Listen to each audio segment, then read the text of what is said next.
اور بہت سارے واقعات فضائل درود میں ملتے ہیں۔ ایک بڑا ہی شاندار اور ایمان افروز واقعہ جو نبی پاک صلی اللہ تعالی علیہ وسلم کے دور میں پیش آیا، میرے آقا کا ہی زمانہ تھا اور ایک کیس لایا گیا۔ یہ واقعہ جو نبی پاک کے دور میں پیش آیا، یہ بھی گویا ایک کیس تھا، ایک مقدمہ تھا۔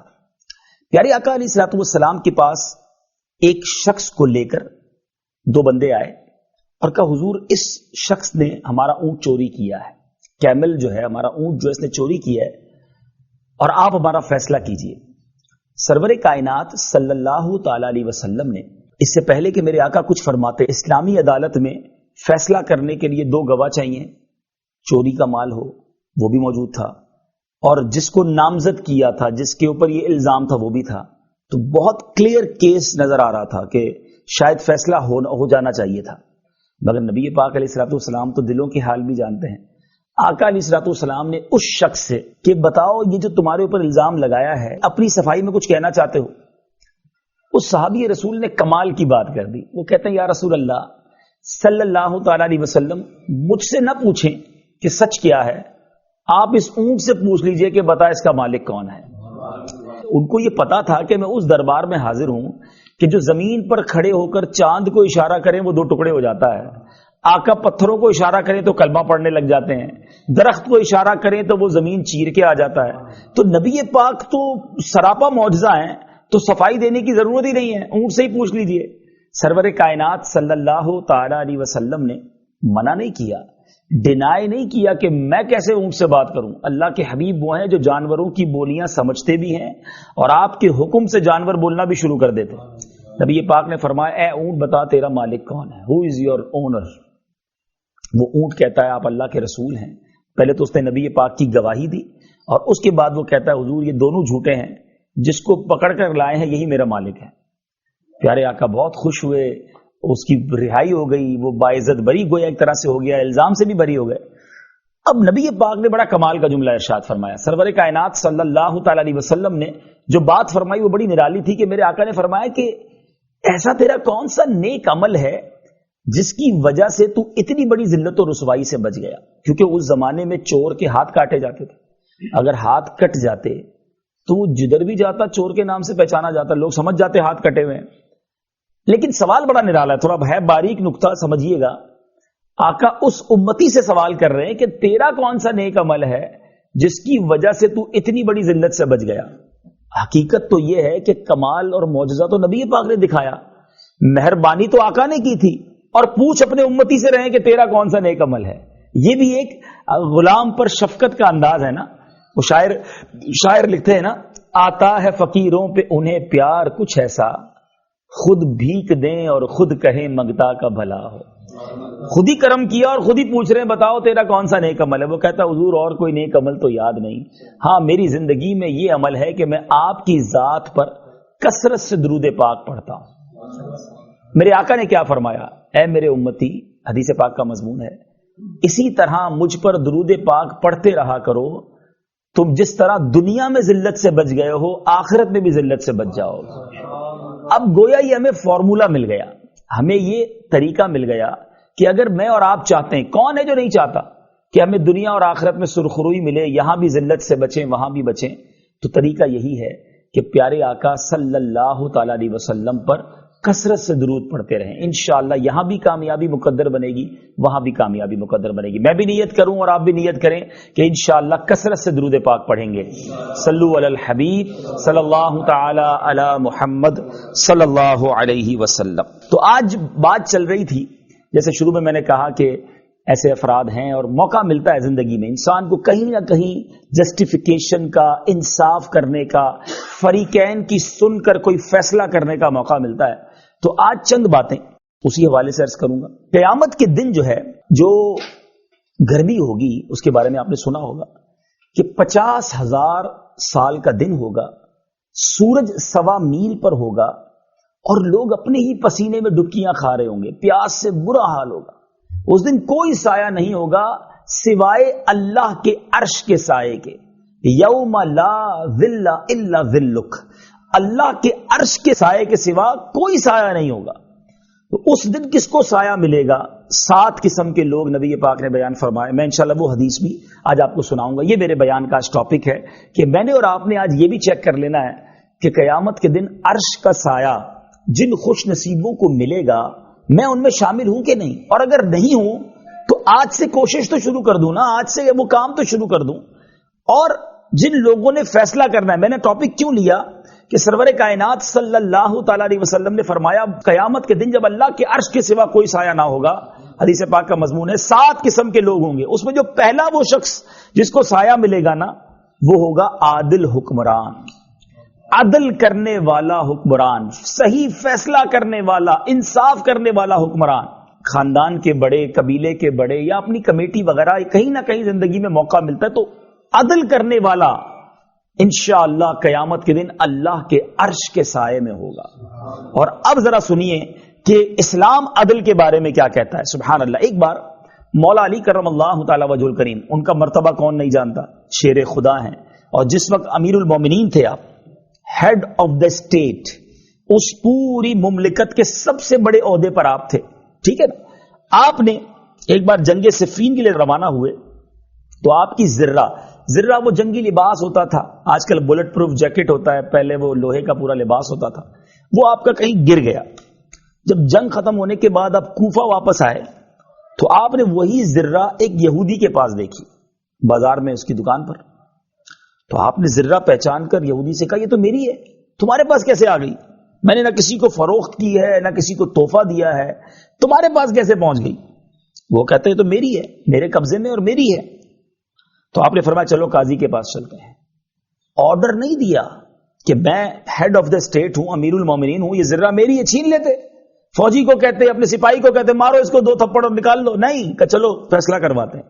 امیر المومنین اس یہودی کو لے کر جاتے ہیں قاضی شریح کے پاس. اچھا قاضی شریح مسلمان ہیں, ظاہر امیر المومنین کے انڈر میں ہیں, لیکن قاضی کا ایک مقام ہوتا ہے. وہ کسی بھی اسٹیٹ پر اگر کوئی دنیا کا بڑا افسر بھی آ جائے تو اب اس کے نزدیک یہ دونوں برابر ہیں. تو قاضی شریح جس کو اپوائنٹ مولا علی نے کیا, جو نومینیشن ہوئی ہے وہ مولا علی کرم اللہ تعالی وجہ الکریم کی طرف سے ہوئی ہے, مگر اب یہ عجیب و غریب ڈیسیژن ہو گیا کہ امیر المومنین ایک یہودی کو, غیر مسلم کو لے کر آئے اور کہا کہ ہمارا فیصلہ کیجئے. میں کہتا ہوں کہ میری یہ ذرہ, یہ کہتا ہے اس کی ہے. تو قاضی نے کہا کہ امیر المومنین بتائیے کہ آپ کے پاس کوئی گواہ ہے, آپ کا دعویٰ ہے کہ یہ آپ کی ہے, یو ہیو اینی وٹنس؟ تو آپ نے کہا ہاں میرا بیٹا امام حسن اور میرا غلام اس کا نام کمبر, یہ دونوں گواہی دیں گے.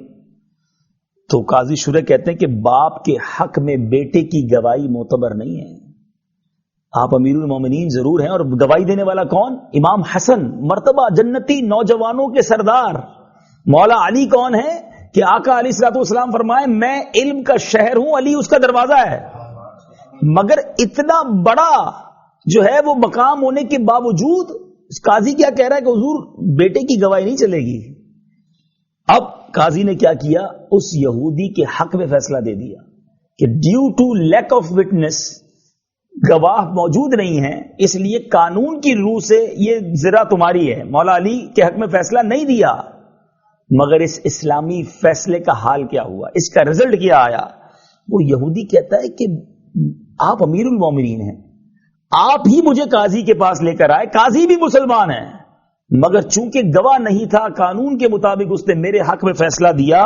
بے شک یہی دین سچا ہے, میں گواہی دیتا ہوں اللہ کے سوا کوئی معبود نہیں ہے, محمد صلی اللہ علیہ وسلم اللہ کے آخری رسول ہے. کلمہ پڑھ کر وہ یہودی مسلمان ہو گیا اور کہا حضور واقعی سچ تو یہی ہے کہ یہ ذرہ آپ ہی کی ہے, یہ ذرہ بھی آپ واپس لے لیجیے.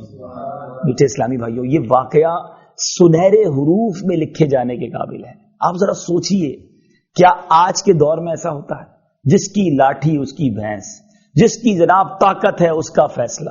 کہیں نہ کہیں کسی نہ کسی موقع پر ہمیں زندگی میں فیصلہ کرنا پڑتا ہے, چاہے وہ اپنے ملازمین کے درمیان ہو, چاہے وہ اپنی فیملی کے درمیان ہو, چاہے 2 میاں بیوی لڑ پڑیں, کہیں نہ کہیں آ کر ہمیں کوئی بات کرنی پڑتی ہے. اس وقت ہمارا مائنڈ سیٹ کیا ہوتا ہے؟ سب سے بڑا پرابلم تو یہ ہے کہ ہمیں علم بھی تو نہیں ہے نا. جو دماغ میں, جو ذہن میں آیا, یا جو باپ دادا کا طریقہ رہا ہے, جو ہمارے قبیلے کا طریقہ رہا ہے, وہ ہمارے یہاں جملہ کہتے ہیں ہمارا ریت رواج یہی ہے. میرا اور آپ کا ریت رواج نہیں چلے گا، اسلام کا طریقہ چلے گا. ابھی تھوڑی دیر پہلے ہی میں مفتی قاسم صاحب اللہ ان کو اور حیاتی دے اور زندگی دے، بڑی کمال کی بات ہے، کلپ پہ دیکھ رہا تھا. ان سے سوال کیا کسی نے، کیا اسلام ہماری مرضی کا نہیں ہو سکتا؟ تو آپ نے فرمایا اسلام مرضی کا نہیں ہو سکتا، کفر مرضی کا ہو سکتا ہے. یہ کفر تو نافرمانی کا نام ہے نا، جیسی نافرمانی کرو. اسلام اللہ اور اس کے رسول کی مرضی کا چلے گا، میری اور آپ کی مرضی کا کہ بلوچستان میں یہ چلتا ہے، ہمارے جناب فلاں قبیلہ ہے اس کا یہ رواج ہے، وہ نہیں چلے گا. ہم مسلمان ہیں، ہم نے ایمان لائے ہیں، ہم کلمہ پڑھا ہے. اب جو اللہ نے فرمایا، اس کے رسول نے فرمایا، وہ اسلام چلے گا نا، وہ طریقہ چلے گا. تو شریعت جو طریقہ بیان کرتی ہے، میں چند باتیں اور بھی عرض کروں گا کہ فیصلہ کرنے میں کن کن چیزوں کی رعایت کرنی ہے، کن کن چیزوں کو فوکس کرنا ہے. لیکن اس واقعے سے پہلے یہ تو پتا چل جائے نا کہ بات انصاف کی کرنی ہے، طرفداری نہیں کرنی کہ میرے قبیلے کا ہے، میرے خاندان کا ہے، پرانا دوست ہے، بچپن کا گرائی ہے، اس کی تو بات ماننی پڑے گی، غلط ہے پھر بھی اسی کو سپورٹ کرنا ہے. ایسا کر تو جائیں گے، ہو بھی جاتا ہے، پیسے کھلا کر بھی فیصلے ہو جاتے ہیں. مگر یہ نا انصافی کرنے والا سوچے کہ قیامت کے دن اللہ کو کیا منہ دکھائے گا. اس دن مظلوم کا ہاتھ ہوگا اور ظالم کا گریبان ہوگا، اس دن نہیں بچ پائے گا. انصاف کے ساتھ کھڑے ہونا چاہیے، چاہے اس کے لیے کڑے فیصلے کرنے پڑیں. میرے میٹھے اسلامی بھائیوں، اچھا ایک اور بات، اسلام کو کیا پسند ہے؟ مثال کے طور پہ ایک بندہ آیا کہ اس نے میرے کو مارا ہے یا میرے جناب فلاں کام خراب کر دیا ہے. ایک تو فیصلہ یہ کہ تم بھی اس کو مار لو، لڑائی کر لو، یا اس پر کوئی جرمانہ لگا دیا، قید سنا دی. اس سے نفرتیں جنم لیتی ہیں. انصاف تو ہو جاتا ہے، شریعت یہ چاہتی ہے کہ کسی طرح دو بھائیوں میں صلح کرا دی جائے، معافی تلافی کر کے خاندان ملا دیے جائیں. میں آپ کا نہیں کہتا، ورنہ ہم آئے دن اخبارات میں خبریں پڑھتے ہیں کہ فلاں قبیلے کے سردار بیٹھے، کسی نے ایک خاندان کا بندہ مار دیا تھا، دوسرے نے کہا تم بھی مار لو، فلاں کام کر لو. معاذ اللہ شادیاں بچوں کی کرا دی جاتی ہیں، چھوٹی چھوٹی بچیوں کو دے دیا جاتا ہے بدلے میں، کیونکہ اس نے اس خاندان کی بچی کے ساتھ کوئی غلط کام کیا تو اب تم بھی کر لو. یہ کون سا فیصلہ ہے؟ تو پہلی کوشش اسلام یہ کہتا ہے کہ صلح کی کروائی جائے، معافی تلافی کرائی جائے، کیونکہ معافی تلافی میں محبت رہتی ہے، پیار رہتا ہے. لیکن اگر کسی کو بعض اوقات جب سزا ہوتی ہے، سزا اسلام کا طریقہ ہے، پہلی کوشش میں کہہ رہا ہوں، اس کے بعد تو مجبوراً وہی کرنا پڑے گا. تو اب ذرا سنیے گا کہ ایک بار نبی پاک علیہ الصلوۃ والسلام حضرت انس رضی اللہ تعالیٰ فرماتے ہیں کہ سرکار دو عالم علیہ الصلوۃ والسلام نے تبسم فرمایا، مسکرائے. اچھا صحابہ بھی کمال کے تھے نا، نبی پاک کی کوئی بھی ان یوزول چیز دیکھتے جو جس کو کہیں کہ عادت مبارکہ میں نہ ہو، اچانک ہو جائے تو خاموش نہیں رہتے تھے. پیارے آقا سے کوسچن کر لیا کہ یا رسول اللہ صلی اللہ تعالی علیہ وسلم آپ کیوں مسکرائیں، کیا وجہ ہے؟ پیارے آقا علیہ الصلوۃ والسلام فرماتے ہیں کہ اللہ کی بارگاہ میں میرے دو امتی اللہ کی بارگاہ میں دو زانو گریں گے، قیامت کا دن ہوگا. ایک عرض کرے گا یا اللہ میرا انصاف دلا، اس نے مجھ پر ظلم کیا ہے. اللہ دعویٰ کرنے والے سے فرمائے گا کہ کیا کرے، اس کے اوپر تو پاس کوئی نیکی بھی نہیں ہے، کیونکہ اس زمانے میں پیسے تو نہیں ہوں گے نا کہ قیامت کے دن کسی کے پیسے کھائے ہوں گے تو ہم اپنے جیب سے نکال کے دے دیں گے، پیسے تو کسی کے پاس نہیں ہوں گے. ظلم کیا ہے تو اس کے بدلے نیکیاں دینی پڑیں گی. تو اللہ فرمائے گا کہ اس بندے کے پاس تو نیکی بھی نہیں ہے، وہ تجھے کیا دے؟ تو جس نے دعویٰ کیا ہوگا نا وہ کہے گا یا اللہ میرے گناہ اس کے سر ڈال دے. اور یہ کہہ کر نبی پاک رو پڑے، آقا کے آنسو گرنے لگے کہ وہ بڑا نازک دن ہوگا اے عمر. لوگ ایک ایک نیکی کو ترس رہے ہوں گے، حدیث کا مضمون ہے، ایک ایک نیکی کو ترس رہے ہوں گے. نیکی نہیں ہوگی تو بندہ چاہے گا میرا گناہ کسی کے سر جائے، یہ بوجھ اتر جائے. قیامت کے دن کی ہولناکی سے اس لیے ڈرے کہ ماں ہے نا، اس پوری کائنات میں سب سے زیادہ مجھ پر اور آپ پر مہربان کوئی ہے تو وہ میری ماں ہے، آپ کی ماں ہے. ماں سے زیادہ بچے سے کوئی پیار نہیں کرتا. ماں بھوکی رہ جائے گی، بچے کو کھلائے گی، ماں سردی اٹھا لے گی، بچے کو گرمی پہنچائے گی. لیکن قیامت کا دن ایسا نفسا نفسی کا ہوگا. سیدی اعلیٰ حضرت اسی میدان محشر کے اس نقشے کو اپنے اشعار میں بیان کرتے ہیں نا. آپ فرماتے ماں جب اکلوتے کو چھوڑے آ آ کہہ کے بلاتے، یہ باپ جہاں بیٹے سے بھاگے لطف وہاں فرماتے، یہ آقا وہاں کام آئیں گے، ماں باپ کام نہیں آئیں گے. تو اب پیارے آقا فرماتے ہیں کہ وہ اللہ کی بارگاہ میں بندہ کہے گا یا اللہ اگر اس کے بعد نیکیاں نہیں ہیں تو میرے گناہ اس کے سر پہ ڈال دے. اب اللہ تبارک و تعالیٰ کیا فرمائے گا؟ دیکھ تیرے سامنے کیا ہے، مظلوم سے فرمائے گا. تو وہ عرض کرے گا اے پروردگار میں اپنے سامنے سونے کا پورا ایک شہر دیکھ رہا ہوں، بڑے بڑے محلات دیکھ رہا ہوں جو موتیوں سے بنے ہوئے ہیں، موتیوں سے آراستہ ہیں. یہ شہر یا محلات کسی شہید یا پیغمبر کے لیے؟ تو اللہ فرمائے گا یہ اس کے لیے ہے جو اس کی قیمت ادا کرے. تو وہ بندہ کہے گا یا اللہ اس کی قیمت کون ادا کر سکے گا؟ اتنے بڑے بڑے سونے کے محلات ہیں، پورے پورے گھر سونے اور جواہرات کے بنے ہوئے ہیں. تو اللہ فرمائے گا تو ادا کر سکتا ہے، اے بندے تو ادا کر سکتا ہے. وہ عرض کرے گا وہ کس طرح؟ اللہ عز و جل فرمائے گا اس طرح کہ تو اپنے بھائی کے حقوق معاف کر دے، اپنے اس بھائی کو معاف کر دے جو اس نے تجھ پر ظلم کیا ہے نا، تو معاف کر دے. تو کہتا ہے یا اللہ میں نے سارے حقوق معاف کیے، اگر مجھے یہ محل ملنے والے ہیں تو میں نے سارے حقوق معاف کیے. اللہ فرمائے گا اپنے اسی بھائی کا ہاتھ پکڑ اور دونوں اکٹھے جنت میں چلے جاؤ. یہ ہے میرا رب، یہ ہے اس کی شان کریمی. رب قیامت کے دن سلو کروائے گا. بندوں کی جو لڑائی جو ظلم جو ہو گئے وہ اللہ اتنا کریم ہے کہ قیامت کے دن بھی سلو کرائے گا تاکہ بندہ بندے کو معاف کرے اور جنت میں جائے. تو آج بھی اگر کسی کو فیصلہ کروانے کی نوبت آئے کوشش کریں کہ سلوح کروائیں. میں قرآن پاک کی آیت پہلے سنا دوں. اللہ تبارک و تعالیٰ قرآن میں ارشاد فرماتا ہے وَالصُّلْحُ خَيْرٌ، اور صلح خوب ہے. وَأُحْضِرَتِ الْأَنفُسُ الشُّحَّ، اور دل لالچ کے پھندے میں ہے. سلو میں ہی خیر ہے، سلو ہی میں بہتری ہے. تو سب سے پہلی کوشش ہمیں کرنی کیا چاہیے کہ سلوح کروا دیں. دونوں کی الگ الگ سنیں، پیار سے بات کریں. بلکہ دو مسلمانوں میں سلوح کروانے کے لیے ہمیں جھوٹ بولنے تک کی شریعت نے اجازت دی. حالانکہ جھوٹ کتنا بڑا گناہ ہے، ٹھیک ہے نا. جھوٹ کے بارے میں یہاں تک آیا کہ جو بندہ جھوٹ بولتا ہے اس کے منہ سے ایک ایسی بدبو نکلتی ہے کہ فرشتہ 1 میل دور چلا جاتا ہے. لیکن اگر دو مسلمانوں میں میاں بیوی میں اگر آپ نے سلوح کروانی ہے تو آپ یہاں جھوٹ بھی بول سکتے ہیں. کیسے کہ ایک بھائی دوسرے بھائی سے ناراض ہے، وہ ایک دوسرے سے بالکل مخالف ہے، دشمنیاں لگی ہوئی ہیں.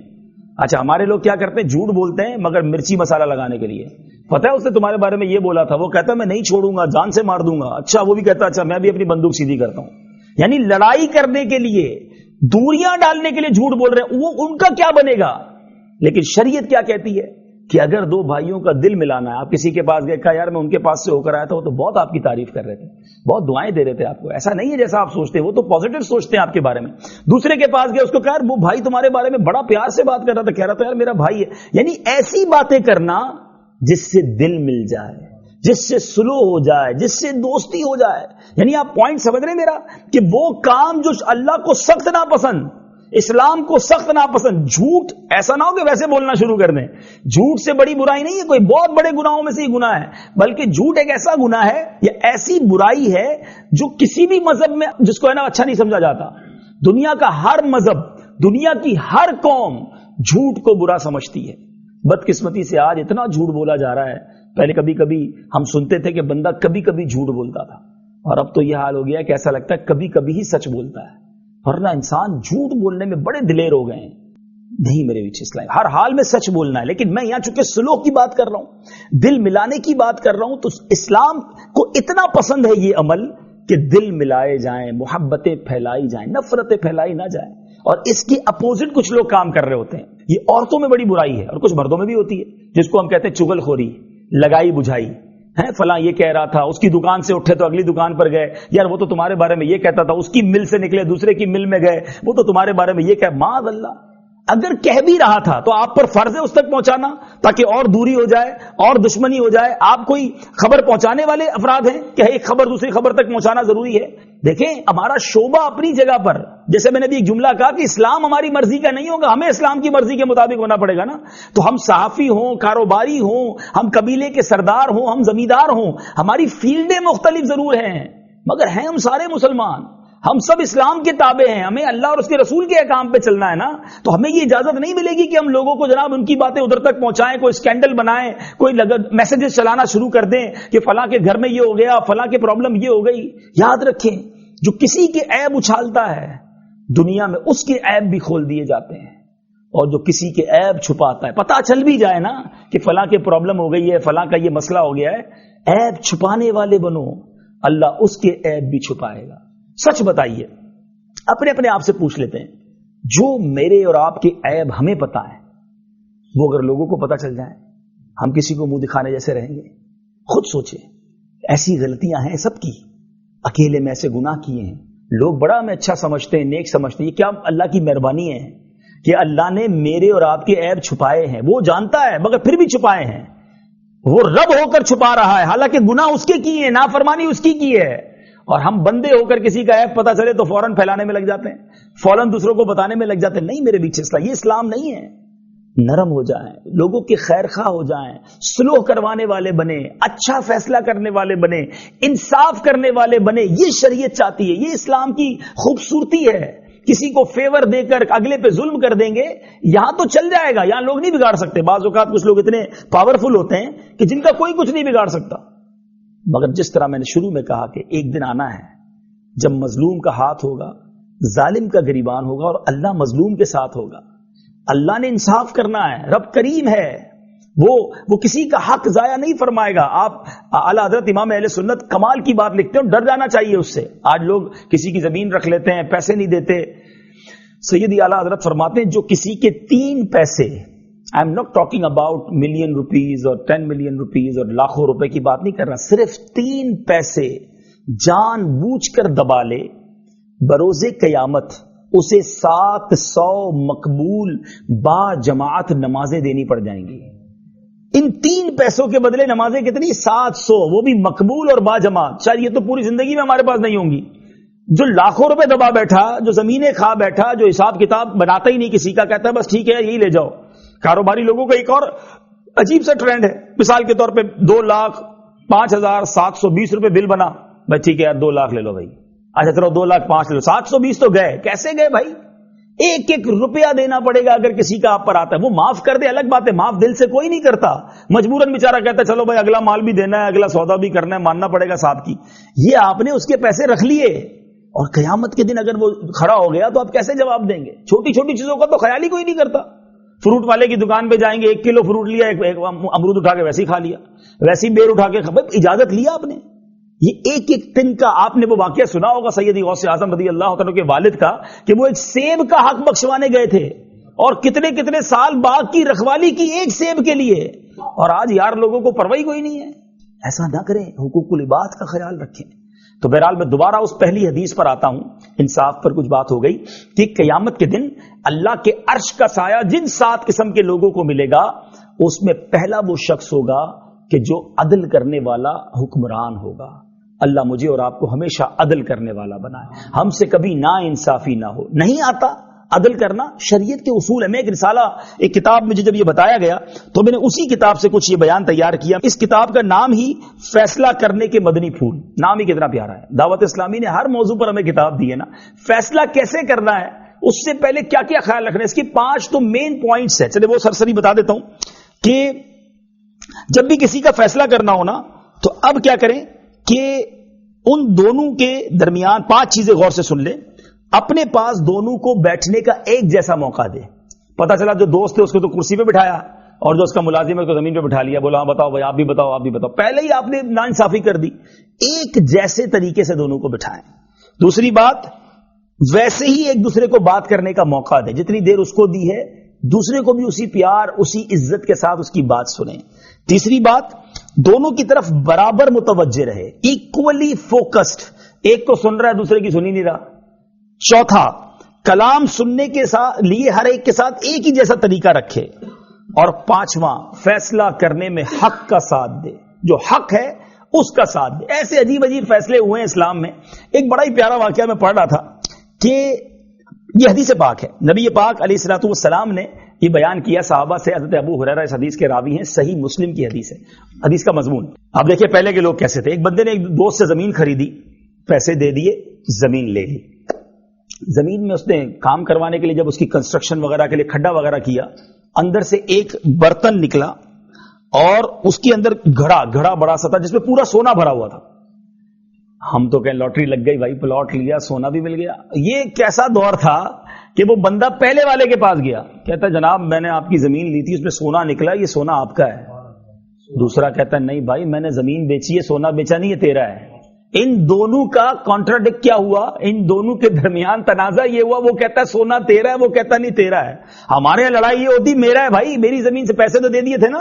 یہ دل تھا لوگوں کا. اب یہ مقدمہ گیا قاضی کے پاس. اب بتائیے ایسا پاسبل؟ نبی پاک فرما رہے ہیں کہ یہ دونوں پہنچ گئے قاضی کے پاس. زمین والا کہتا ہے بھائی یہ سونا تیرا ہے, اور جس کا سونا وہ کہتا ہے بھائی تیرا ہے. ان دونوں کے درمیان بحث ہو رہی ہے. قاضی بھی کمال کا کہتا ہے بتاؤ تمہاری اولاد ہے؟ ایک کہتا ہاں میرا بیٹا ہے, دوسری کہتی ہاں میرے پاس میری بیٹی ہے. کہا ایسا کرو دونوں کی شادی کرواؤ اور یہ سونا ان کو دے دو. دونوں کے پاس رہے. لیکن آپ سوچئے کہ یہ کیسا دور تھا اور کس طرح کے, جس کو کہ صاف دل کے لوگ تھے کہ میرے اوپر کسی کا حق نہ آ جائے. اللہ کرے میرا آپ کا یہ ذہن بن جائے کہ میرا اگر کسی نے رخ بھی لیا نا اس کو معاف کر دوں, لیکن کسی کا مجھ پر نہ آ جائے, ورنہ میں قیامت کے دن کیسے جواب دوں گا؟ 5, 10, 15, 100 روپے بھی ہوئے تو جواب دینا مشکل پڑ جائے گا. ادھر تو ہزاروں لاکھوں کا معاملہ ہوتا ہے.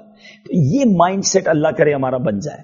تو بہرحال پہلا وہ شخص 7 لوگوں میں سے جس کو اللہ کے عرش کا سایہ ملے گا وہ ہے عادل حکمران. عدل کریں گے نا انشاءاللہ, اور اس میسج کو فارورڈ بھی کریں, اس میسج کو عام کریں. نمبر 2, دوسرا وہ نوجوان جس کی جوانی اللہ کی اطاعت میں گزری. جس نوجوان کی جوانی اللہ کی اطاعت میں گزرے گی, عبادت میں گزری, اس کو اللہ کے عرش کا سایہ ملے. نوجوان آج کے دور میں کہتا ہے جناب جوانی تو عیاشی کے لیے ہے, انجوائمنٹ کے لیے ہے, بڑھاپے میں اللہ اللہ کر لیں گے. تو کیا نوجوان نہیں مرتا؟ کیا ہمارے سامنے جوانوں کے جنازے نہیں اٹھ رہے؟ ہمیں یہ سوچنا چاہیے کہ ہمیں اپنی جوانی کو اللہ کی اطاعت میں گزارنی ہے. جو جوانی میں گناہ کرتے ہیں وہ قیامت کے دن اللہ کو کیا منہ دکھائیں گے؟ جوانی میں تو انسان کے اعضاء سلامت ہیں, بڑھاپے میں تو عبادت کا ویسے بھی انسان کے پاس ہمت نہیں بچتی ہے. اور کچھ لوگوں نے بڑے باقاعدہ پلان کیا ہوا, جب بھی ان کو کہنا بھائی نماز کیوں نہیں پڑھتے, آپ سنت پر عمل کیوں نہیں کرتے, آپ حرام کام کیوں نہیں چھوڑتے, تو کہتے ہیں بس یہ 40-45 سال تک تھوڑا سا کر لوں, اس کے بعد میں نے اللہ اللہ ہی کرنا ہے. تو کیا آپ کے پاس گارنٹی ہے کہ آپ 50 ایئرس تک پہنچیں گے؟ ہیں پر آپ کے پاس یہ گارنٹی ہے کہ آپ زندہ رہیں گے؟ آپ میں اتنے سارے پڑھے لکھے لوگ بیٹھے ہیں, کوئی ہے جو کل تک زندہ رہنے کی مجھے گارنٹی دے دے؟ کوئی ایک ہے آپ میں سے؟ نہیں ہے نا. ہمیں تو ابھی یہاں سے اٹھ کر گھر زندہ جائیں گے یہ نہیں پتا. آگاہ اپنی موت سے کوئی بشر نہیں, سامان 100 برس کا ہے, پل کی خبر نہیں. جب پل کی خبر نہیں ہے تو کل کی پلاننگ کیوں کر رہے ہیں؟ ابھی توبہ کرنی ہے نا, ابھی اللہ کو راضی کرنا ہے. اسی آسرے میں کئی لوگ دنیا سے چلے گئے کہ توبہ کر لوں گا, نماز شروع کر دوں گا, گناہ چھوڑ دوں گا, بس ذرا گھر بنا لوں, مجھے پتا ہے میں غلط کام کر رہا ہوں لیکن ایک ذرا فیکٹری سیٹ ہو جائے, اس کے بعد میں نے توبہ ہی کرنی ہے. بھائی یہی تو شیطان چاہتا ہے کہ آج نہ کرو, کل کی پلاننگ کرو, 5 سال بعد کی پلاننگ کرو اور دنیا سے چلے جاؤ, بغیر توبہ کیے چلے جاؤ.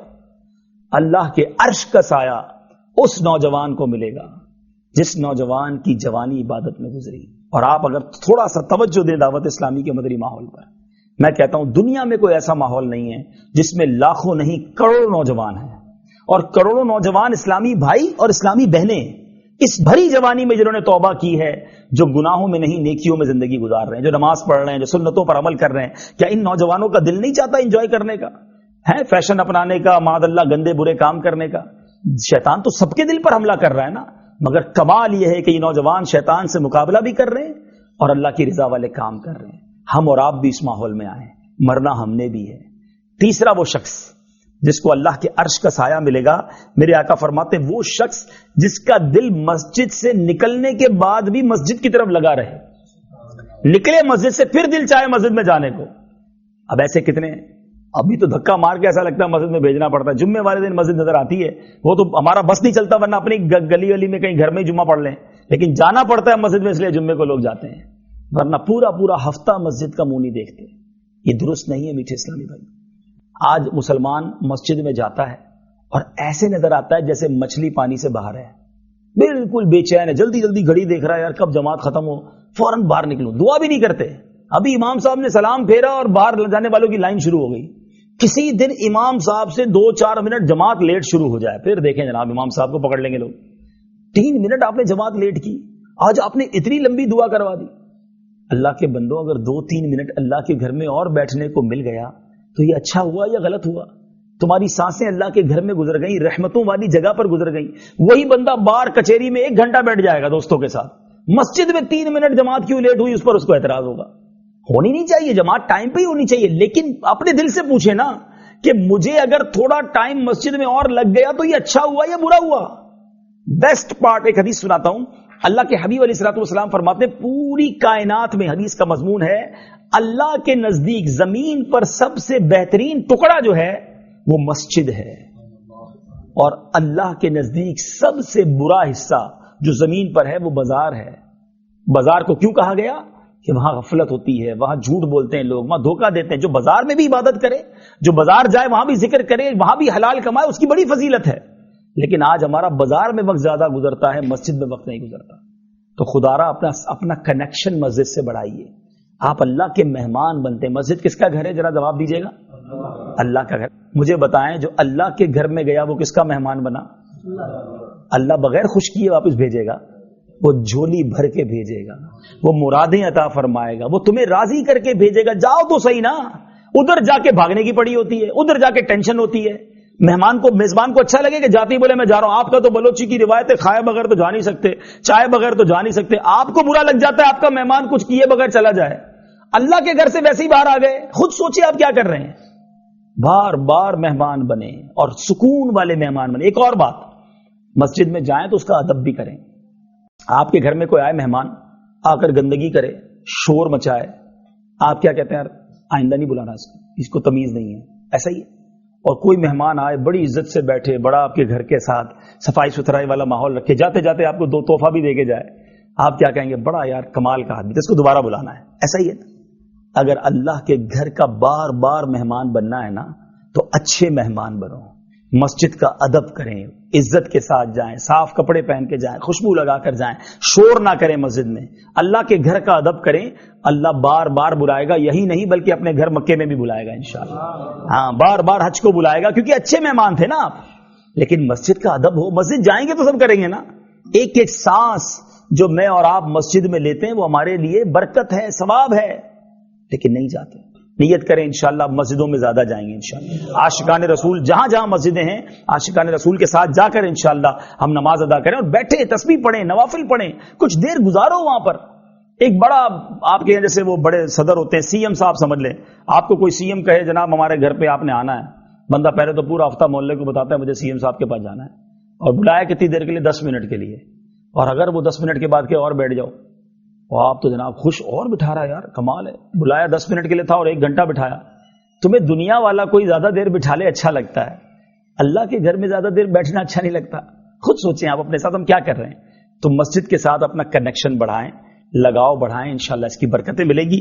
چوتھا, وہ شخص جس کو اللہ کے عرش کا سایہ نصیب ہوگا, وہ 2 شخص جو اللہ کی محبت میں ملیں اور اللہ ہی کی محبت میں جدا ہو جائیں. کوئی دنیاوی مقصد نہ ہو, انہیں بھی اللہ کے عرش کا سایہ ملے گا. اب یہ ماشاءاللہ ابھی کی محفل دیکھ لیں, میرا کوئی بھی رشتہ دار یہاں پر نہیں, بہت سو کو تو میں جانتا بھی نہیں ہوں, لیکن ہم سب کیوں آئے ہیں؟ اللہ کی رضا کے لیے. ہمارا کوئی دنیاوی مقصد نہیں, کوئی بزنس ڈیلنگ نہیں ہو رہی ہے. اللہ کی رضا کے لیے آپ اپنے کام کاج کو چھوڑ کر آئے ہیں, تھوڑی دیر بعد آپ جدا ہو جائیں گے. یہ وہ محفلیں ہیں, یہ وہ اجتماعات ہیں, یہ وہ گیدرنگز ہیں جو انشاءاللہ اللہ کے عرش کے سائے کا سبب بنیں گی. دعوت اسلامی کے اجتماع میں آیا کریں, تو انشاءاللہ اس طرح کی محفلیں قیامت کے دن اللہ کے عرش کے سائے کا سبب بنے گی انشاءاللہ. 5واں, سبحان اللہ, بڑا خوبصورت کیٹیگری. آقا فرماتے وہ بندہ جو اکیلے میں اللہ کو یاد کرے, اکیلے میں رب کو یاد کرے اور اس کی آنکھوں سے آنسو بہ نکلے, اللہ قیامت کے دن اپنے عرش کا سایہ نصیب کرے گا. بعض اوقات محفل میں, اجتماع میں کبھی کبھی ہماری آنکھوں سے آنسو نکل جاتے ہیں جب دعا ہوتی ہے, کوئی نعت اچھی پڑھ رہا ہوتا ہے, یہ ٹھیک ہے. لیکن مزہ یہ ہے کہ میں جانوں میرا رب جانے. اکیلا کمرہ بند ہوا, تھوڑا سا دیر رات کو اٹھ جائیں, تہجد پڑھیں, عشاء پڑھ کے سو جائیں. تہجد کے لیے ضروری یہ کہ عشاء پڑھی ہوئی ہو, اور عشاء پڑھ کے بندہ سوئے, اور اب فجر کا وقت شروع ہونے سے پہلے کبھی اٹھ جائے اور اکیلے کمرے میں جانماز بچھائیں. مشورہ دے رہا ہوں آپ کو, آپ کے سے کوئی بیمار ہوگا, کسی کا کوئی پرابلم ہوگا, کسی کا فیملی ایشو ہوگا, ادھر ادھر نہ جاؤ, اللہ کریم ہے اس کے پاس جاؤ نا بھائی. تہجد میں اٹھیں, ہاتھ اٹھائیں, آنسو بہائیں, اللہ سے اپنی پرابلم بھی عرض کریں اور اپنی آخرت کے لیے بھی دعا کریں, اللہ سے اس کی محبت بھی مانگیں. اکیلے میں اللہ کو یاد کر کے رونے والا, اللہ کے حبیب فرماتے ہیں اس کو قیامت کے دن اللہ کے عرش کا سایہ نصیب ہوگا. اللہ مجھے اور آپ کو ایسی نیکیاں کرنے کی توفیق دے. آج پرابلم یہ کہ ہم نے تو ہر نیکی لوگوں کو بتانی, اکیلے میں تو کرنا ہی کچھ نہیں ہے. اکیلے میں کچھ کر بھی لیا تو وہ بھی لوگوں کو بتانا ہے. یار مولانا صاحب نے کل کہا تھا نا اکیلے میں رونا ہے, تو آج میں تہجد میں اٹھا تھا اور خوب رویا تھا, یہ بھی بتا دیا. او بھائی آپ جانے, آپ کا رب جانے. ایک چوٹ کرتا ہوں اوستا محمد والوں, ایسی کتنی نیکیاں ہیں ہمارے پاس جو صرف میں جانوں اور میرا رب جانے. اپنے آپ سے پوچھئے گا, ہم نے جتنے حج کیے لوگوں کو بتائے, جتنے عمرے کیے, بلکہ عمرے میں طواف کتنے کیے وہ بھی بتا دیے ہوں گے, کتنے روزے رکھے, کتنے صدقے دیے, جو بھی نیکی کی وہ لوگوں کو بتاتے ہیں. کیوں بتاتے ہیں بھائی؟ میں جانوں میرا رب جانے. ایسی نیکیاں کیجئے جو آپ جانے اور آپ کا رب جانے. علماء کہتے ہیں جس طرح اپنے گناہ چھپاتے ہو نا, اس طرح اپنی نیکیاں چھپاؤ. گناہ ہم میں سے کوئی نہیں بتائے گا کہ ہم نے کیا کیا گڑبڑے کی ہیں, وہ سب بندہ چھپاتا ہے. نیکیاں سب کو بتا رہے ہیں, مجھ سے بڑا نیک کوئی نہیں. نہ جناب نہ, میں جانوں میرا رب جانے. تو یہ اکیلے میں آنسو بہانے والے کو اللہ کے عرش کا سایہ ملے گا. چھٹا 6 آقا فرماتے وہ نوجوان, وہ شخص جس کو کوئی مال و جمال والی عورت گناہ کے لیے بلائے اور وہ کہے میں اللہ سے ڈرتا ہوں, اس کو موقع ملے گناہ کرنے کا اور وہ اللہ کی رضا کے لیے, اللہ کے خوف سے اپنے آپ کو بچا لے. آج حال بہت برا ہے. آج لوگ گناہوں کے اڈے ڈھونڈتے ہیں, گناہ کرنے کے لیے مختلف کنٹریز میں جاتے ہیں. نہیں میرے میٹھے اسلامی بھائی, جدھر بھی جائیں گے اللہ دیکھ رہا ہے. اللہ وہ خوف نصیب کر دے, اللہ وہ خیال نصیب کر دے کہ جب گناہ کا جی چاہے نا تو یہ خیال آ جائے کہ جو بھی میں کرنے جا رہا ہوں یہ اللہ دیکھ رہا ہے. اللہ مجھے اور آپ کو اپنا صحیح خوف نصیب فرما. 7واں وہ شخص سبحان اللہ کہ اس طرح چھپا کر صدقہ دے, ایسے صدقہ دے کہ دائیں ہاتھ سے صدقہ دے تو بائیں ہاتھ کو پتہ نہ ہو, پتہ نہ چلے کسی کو. ادھر بائیں ہاتھ کو تو شاید پتہ نہیں ہوتا, مگر پورے بلوچستان کو تو پتہ ہوتا ہے. صدقہ دیں گے تو مسجد میں اعلان خاص طور پہ کروانا ہوگا. حضرت ذرا امام صاحب اعلان کریں, فلاں حاجی صاحب نے پنکھے لگائے ہیں, اللہ ان کو جزائے خیر دے, فلاں نے کولر لگایا ہے, خاص والی دعا کیجیے گا, امام صاحب ذرا پیسے زیادہ دیے ہیں. اپنے دل سے پوچھیں یہ کیوں کرواتے ہیں ہم, تاکہ نمازیوں کو پتہ چلے میں جانوں میرا رب جانے. میں نے کہا نا یہ ہے مشکل, آسان نہیں ہے, بلکہ کتنا مشکل ہے میں آپ کو بتاتا ہوں. ایک بار فرشتوں کے اندر یہ ڈیبیٹ شروع ہو گئی, بحث ہو گئی کہ اللہ کی سب سے مضبوط مخلوق کون سی ہے, طاقتور کریشن. تو فرشتوں نے کہا پہاڑ بڑے زبردست مضبوط ہیں, اللہ نے زمین میں گاڑ دیا اس کو, زمین ٹھہر گئی ہے. دوسرے نے کہا لوہا تو پہاڑ بھی کاٹ دیتا ہے. تیسرے فرشتے نے کہا نہیں جناب, آگ تو لوہے کو بھی پگھلا دیتی ہے. چوتھے نے کہا پانی تو آگ کو بھی بجھا دیتا ہے.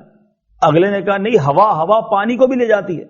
کنفیوزڈ ہیں, کیا مخلوق طاقتور ہے, کون سی زیادہ پاورفل ہے. اللہ سے عرض کی مولا تو ہی بتا دے تیری سب سے زیادہ طاقتور مخلوق کون سی ہے. اللہ فرماتا ہے میرا وہ بندہ جو دائیں ہاتھ سے صدقہ کرے اس کے بائیں ہاتھ کو پتہ نہ چلے, وہ میری سب سے طاقتور مخلوق ہے. اس کا مطلب یہ بڑا دل گردے کا کام ہے. It's not easy. پیٹ میں درد شروع ہو جاتا ہے, ادھر نیکی کری ادھر ٹینشن شروع, بتاؤں کیسے, بہانہ نکالوں, کوئی بات گماؤں, کچھ تو کروں یار تاکہ بتا دوں. یہ کیوں خیال آتا ہے کہ بتا دوں. وہ آج کل وہ کہتے ہیں نا, ہم میسج کرتے ہیں تو لکھا ہوا آتا ہے میسج ڈیلیورڈ. جب تک وہ نیکی ڈیلیورڈ نہیں ہوتی نا ہمیں چین نہیں آتا. کسی طرح اس کو پتا چل جائے میں نے روزہ رکھا ہے, میں نے تہجد پڑھی ہے, میں نے مسجد کو صدقہ دیا ہے, میرے پاس ایک غریب ملازم تھا میں نے اس کا گھر بنا دیا, کوئی نہ کوئی بات نکال کر گما پھرا کر بتانی ہے. ہمارا یہ اصل میں تجربہ ہے نا, ہم تو ملتے رہتے سارا سال ہی لوگوں سے. ہم کسی گھر جائیں, آفس پہ جائیں نا چائے پینے, ملاقات کرنے, تو وہ شروع ہو جائیں گے الحمدللہ 2006 میں حج بھی کیا, اللہ نے بڑا کرم کیا. 2010 سے ہر سال سرکار کرم کرتے ہیں, رمضان میں عمرے پہ جاتا ہوں, رجب شعبان رمضان کے اللہ نے کرم کیا, روزے بھی رکھے ہیں. ہمارے محلے میں مسجد ہے اس کو بھی ہم نے بنایا ہے, ہر سال جناب غریبوں کی شادی کراتے ہیں. بندہ پوچھے یار کس نے پوچھا ہے آپ سے ساری باتیں, کیوں آپ 15 سال کی نیکیاں 15 منٹ میں بیان کرنا چاہتے ہیں. اچھا ایک چوٹ کرنے والی بات, آپ کو یہ تو یاد ہے کہ 10 سال پہلے آپ نے حج کیا تھا, کل جھوٹ بولا تھا یہ یاد ہے, آج صبح گھر سے نکلے تھے اور آنکھوں نے حرام دیکھا تھا وہ یاد ہے. 10 سال پرانی نیکی 10,000 لوگوں کو بتا چکے, روزانہ گناہ کرتے ہو وہ یاد رکھا, اس کی توبہ کی وہ کسی کو بتایا. سوچیے چوٹ کر رہا ہوں. سیدنا حسن بصری رحمت اللہ تعالی علیہ سے بچپن میں غلطی ہوئی تھی. آپ جب بھی کوئی نیا لباس سلواتے نا اس کے کالر پر وہ گناہ لکھواتے تھے اور اس کو دیکھ کر رویا کرتے تھے کہ مجھ سے غلطی ہوئی تھی. آج ہم نے سارے گناہ بھلا بیٹھے, نیکیاں ساری یاد رکھی ہیں. یہ شیطان کا وار ہے. فرسٹ آف آل وہ ہم سے نیکیاں کرنے نہیں دیتا, روکتا ہے, کر لیں تو ضائع کروانے میں لگا دیتا ہے. اللہ کرے دل میں اتر جائے میری بات. تو آج یہ میں بھی ذہن بنا لوں, آپ بھی ذہن بنا لیں. ان 7 قسم کے لوگوں میں اگر ہم نہیں ہیں, آپ نے وہ لسٹ سن لی, تو آج سے پلان کیجئے, عادت بنائیے کہ کسی طرح کسی 7 کیٹیگریز میں سے ایک میں تو آ جاؤں نا, کہ اللہ کے عرش کا سایہ نصیب ہو جائے. اللہ مجھے اور آپ کو ایسے اعمال کرنا نصیب فرمائے، اور جب بھی انصاف عدل کرنے کا موقع ملے اللہ ہمیں انصاف کرنے والا بنائے.